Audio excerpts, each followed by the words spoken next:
Hi, this is Megan Willinger reporting for Bass City Beat. We're here at the 7th Annual T3 Conference, where Bass City Beat has been chosen to talk about today's event, Media Exposed.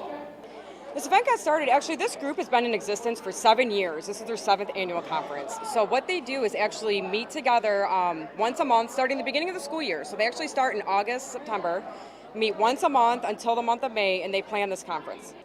I decided to join T3 after I saw it advertised at our high school.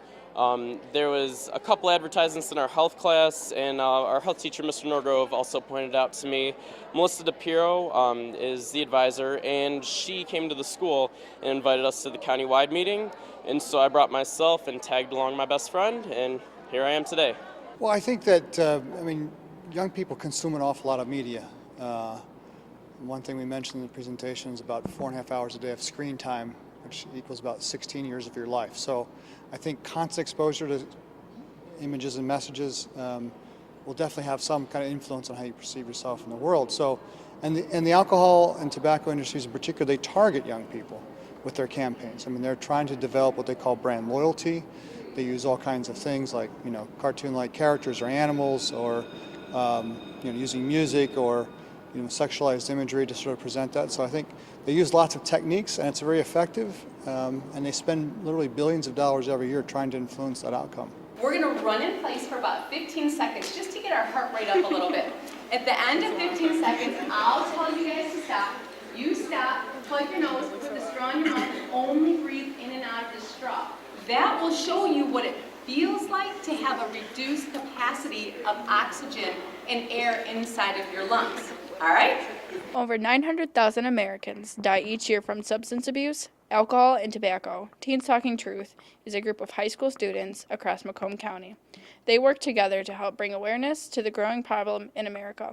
T3 has a conference every year to discuss ways on living a drug-free life. They invited Bass City Beat to speak on the ways to have a good high school experience.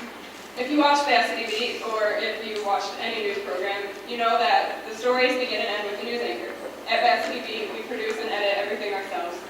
And the beauty of that is that we can portray our own personalities in what we do. So the thing is, we need to be careful of what we put online, and we need to be extra conscious of what we're putting on there for either good things or bad things. You see, according to a 2008 Kaplan study, how many people want to go to college? How many of you guys are juniors and applying to college next year, or this year? According to a 2008 Kaplan study, 1 in 10 college admissions advisors goes through applicants' Facebook and MySpace pages. So how many of you had things on there that you wouldn't be proud of your future Harvard applicant officer looking at? Anybody? Yeah, okay. Be honest with yourselves, people. I think the one main thing that parents need to be aware of is they really need to monitor, one thing, especially just to keep in theme of this conference, is they really need to start monitoring what their kids are watching on TV and what they're exposed to. As we saw earlier with the guest speaker about how advertisements are being directed towards kids at a very young age, and I don't think parents are aware. And also parents that are really just need to monitor them just to make sure that what they're watching is just appropriate. As many teens are falling into the trap of today's media, it is good to have events like these to promote a healthy lifestyle and give information on how to live a drug-free life. For Bass City Beat, I'm Megan Willinger.